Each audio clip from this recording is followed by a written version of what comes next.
इस वक्त आपको बताएं ताज़ा तरीन खबर यह है कि फैसला सुनाना शुरू कर दिया गया है।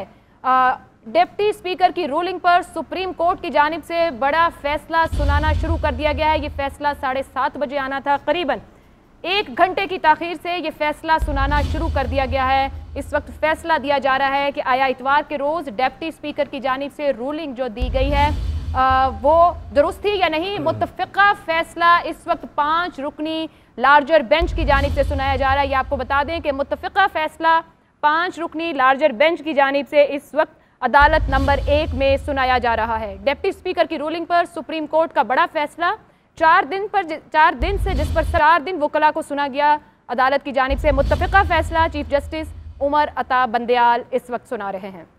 डिप्टी स्पीकर की रूलिंग अदम एतमाद की वोटिंग होनी थी, जिसको कलअदम किया गया था कि ये नहीं ली जाएगी। डिप्टी स्पीकर की रूलिंग को सुप्रीम कोर्ट के फैसले में कलअदम करार दे दिया गया है। यह मुत्तफ़िक़ा फैसला है सुप्रीम कोर्ट के 5 रुकनी लार्जर बेंच का, जहां मुत्तफ़िक़ा तौर पर डिप्टी स्पीकर की रूलिंग को कलअदम करार दे दिया गया है। डिप्टी स्पीकर की रूलिंग गैर आइनी गैर कानूनी करार दी गई है 5 रुकनी लार्जर बेंच की जानिब से। इसी बात के इशारे शाम से सामने आ रहे थे, जो बात हो रही थी, जो रिमार्क्स दिए जा रहे थे, और जिस तरह अटॉर्नी जनरल खालिद जावेद खान ने खुद कहा कि वो डिप्टी स्पीकर की रूलिंग का दिफा नहीं करेंगे।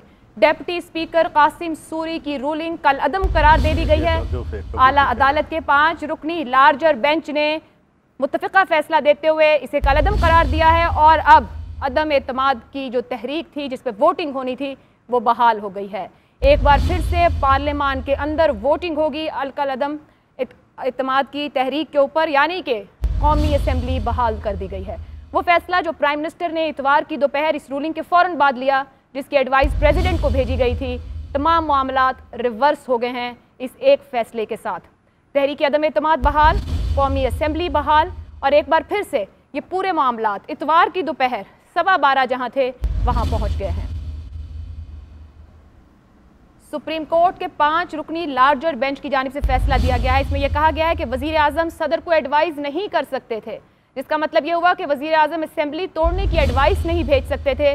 वज़ीर आज़म उस वक्त अदम एतमाद की तहरीक का सामना कर रहे थे जिस पर वोटिंग होना ज़रूरी थी। इससे यह भी पता चला कि आर्टिकल 95 को इस तरीके से साइड पर रख कर आर्टिकल 5 के नीचे फैसला डिप्टी स्पीकर कासिम सूरी नहीं दे सकते थे। आर्टिकल 95 पर आगे बढ़ते हुए आर्टिकल 95 के ऊपर बढ़ते हुए वोटिंग होना ज़रूरी थी, वोटिंग एजेंडे पे थी।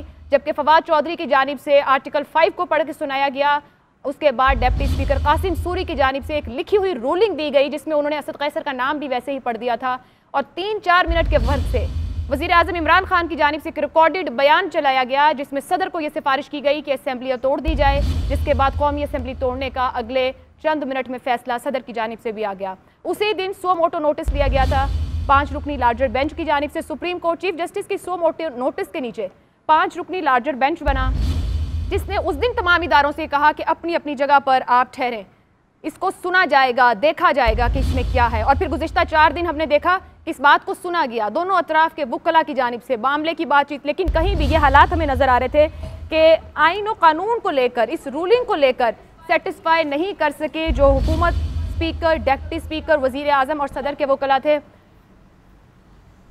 पाकिस्तान की तारीख का सबसे अहम फैसला करार दिया जा रहा है, और वो ये कि जो हुकूमत की पोजीशन थी 3 अप्रैल की, उसे बहाल कर दिया गया है। यानी कि जो फैसला किया गया था डिप्टी स्पीकर की जानिब से, उनकी रूलिंग को कलअदम करार दे दिया गया है और अदम एतमाद की तहरीक को बहाल कर दिया गया है, असम्बली को भी बहाल कर दिया गया है। अदालत की जानिब से करार दिया गया है कि वज़ीर आज़म सदर को एडवाइस नहीं कर सकते थे, सदर का असम्बली तहलील करने का ऑर्डर गैर आइनी है। अहम तरीन मामला, अहम तरीन समाअत और 5 रुकनी जजेस का बेंच जिसने ये फैसला सुनाया है, मुत्तफ़िक़ा फैसला सुनाया गया है। इससे पहले तमाम तर जो फरीक़ैन थे उनको सुना गया, उनकी बात सुनी गई, उनके दलाइल को सुना गया, और दलाइल को सुनने के बाद ये आज अहम तरीन फैसला दिया गया है और ये पाकिस्तान की तारीख का अहम तरीन फैसला करार दिया जा रहा है।